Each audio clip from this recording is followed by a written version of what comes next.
Приветствую всех на своем канале. Так как мой канал считается, еще в нем есть такого рода видео, тематика случайных совпадений из личной жизни, да? Там под вид, то есть встречалась как бы своего рода мистика. Но существует ли в нашей жизни мистика? Ну, я считаю, да. Почему? Потому что, ну, по крайней мере, у меня она присутствовала иногда. Она не может быть, как вот, например, если посмотреть на некоторых каналах мистических таких, там у них одни истории такие, все, мистика, там души выходят у них, духили, и показывают на видео, что, ну, если, которые с разных стран, например, всякий случай, то такой может быть, да, потому что как бы сбор с разных сторон. А когда показывают только вот с одного там канала, вот в одном месте, где он проживает, и вот эту мистику будут показывать. Ну, я считаю, что это неправда. Почему? Потому что мистика просто так не выходит к нам в жизнь, так сказать. И ту тему, которую сейчас у себя на канале я вот о чем говорю, мало кто, наверное, будет заходить на такое видео. Потому что в основном подписчики у меня собрались на музыкальной паузе. Но у меня ведь и разные направления есть. То есть это тоже мои темы. Просто они сейчас в данном случае у меня не происходят. Ну и не нужно их ждать. Я их никогда не жду. Они сами по себе приходят. И в зависимости в основном от ушедших каких-нибудь людей, мне близких, ну, а особенно родные, или так, ну, какие-то знакомые там, с которыми я имел какое-то общение близкое. И вот именно в этом случае могут только прийти какие-то там, даже вот, например, ведь не со всеми людьми, не у каждого человека можно после его ухода из этого мира, как говорят в лучший, да? Лучше, что никто туда не хочет. Но кто туда попадает, уже назад не хотят ворачиваться. Ну, потому что нет возможности, наверное. Хотя есть, приходят же они оттуда. Просто что это приходит, мы же не знаем. Нам могут говорить из интернета. Многие нам объясняют чего-то сами, хотя какое-то тестирование там проводили или нет. Никто ведь не проводит сейчас. Официально имею в виду. Так кто-то может быть.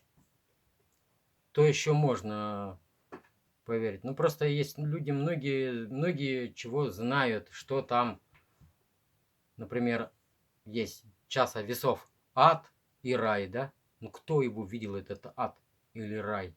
Кто там побывал и назад вернулся? Так это же то, что даже если они там увидели что-то, это же не доказывает, что там есть ад и рай.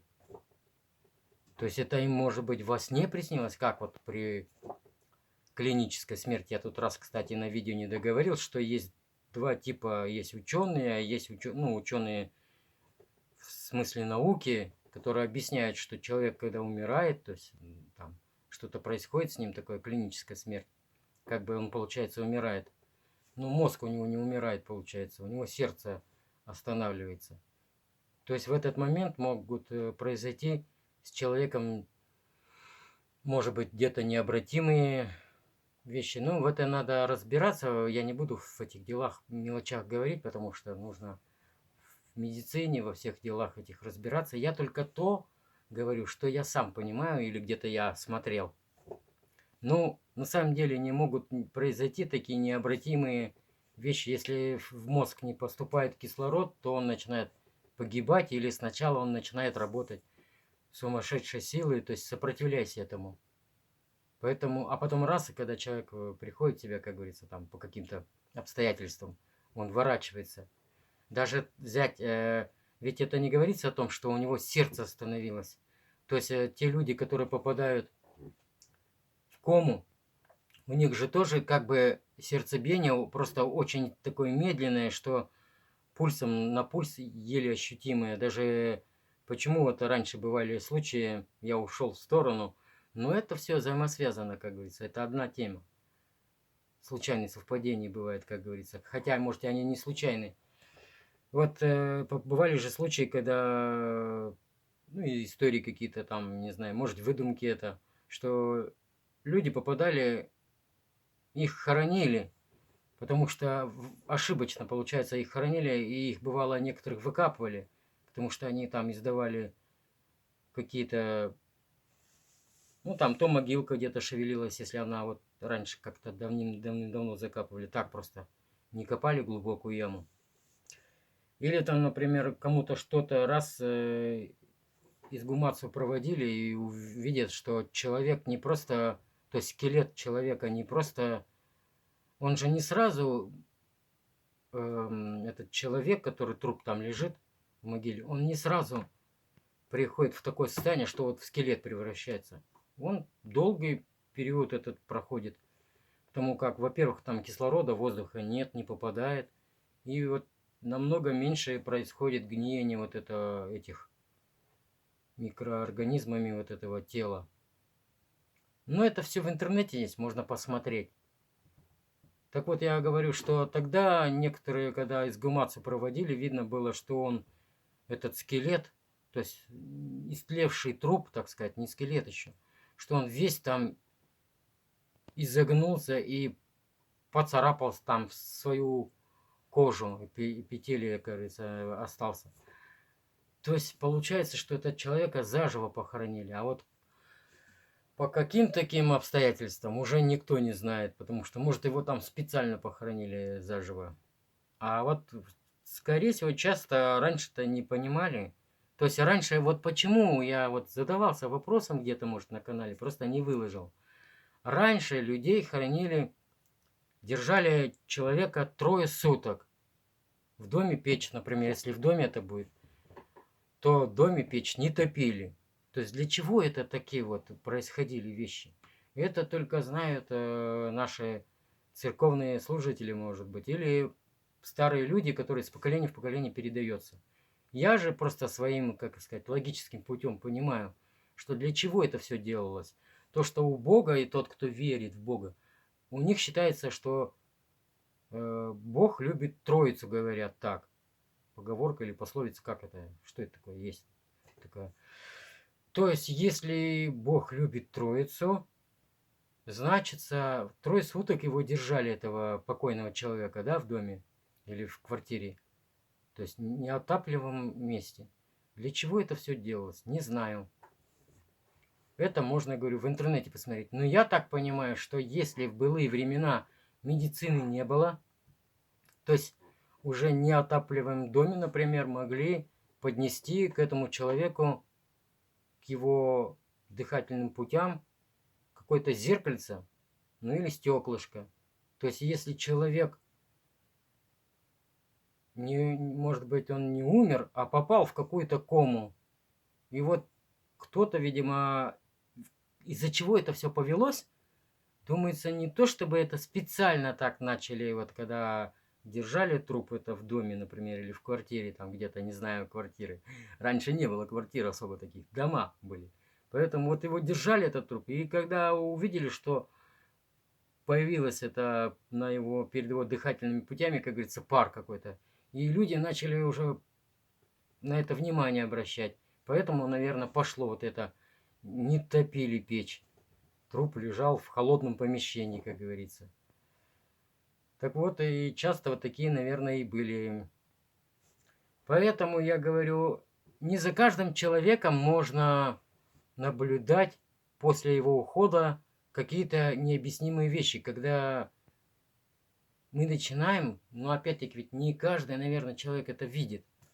Я в своей жизни, да, частенько, то есть не частенько, но у меня были случаи такие, что я видел, да, какое-то облачко там серое или темное такое. Что это? Ну, это мне не казалось, это я на самом деле видел. Вот, например, когда перед тем, как умереть моей маме, и после ее похорон уже вот это облачко я видел в разных помещениях. А я видел их я видел эти облачка в тех помещениях 2 раза, где это здание, как мне сказали, я ранее этого не знал, что раньше на этом месте в какие-то былые времена были, ну, как это называется, кладбища, могилы, старые какие-то. Поэтому это, говорит, все заровняли, мол, и там дом этот построили. Это мне сказал значимый человек, я не буду говорить кто. Я раньше там дежурил в ночную смену.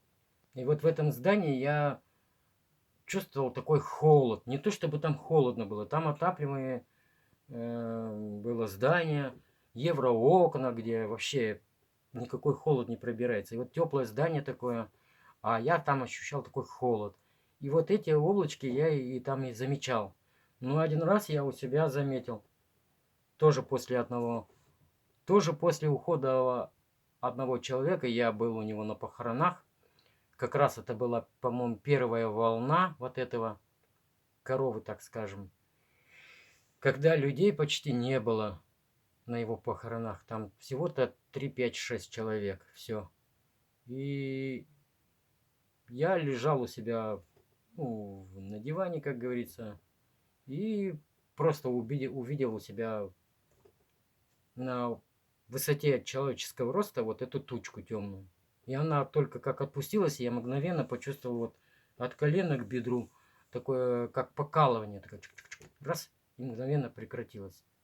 Это просто я, видимо, чувствительный к таким делам. Просто это такое совпадение произошло. Я не говорю, что это что-то связано с душой. Ну а кто знает, может быть, с душой.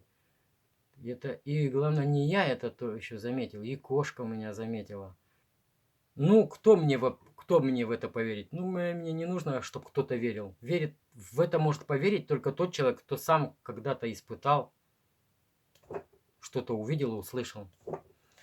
Ну, в общем, все. Далее будет продолжение у меня на эту тему еще, потому как, ну, просто интересно, у меня вот такие жизненные случаи происходили. У кого что происходило, заходите на мой канал. Все, всем пока, до свидания.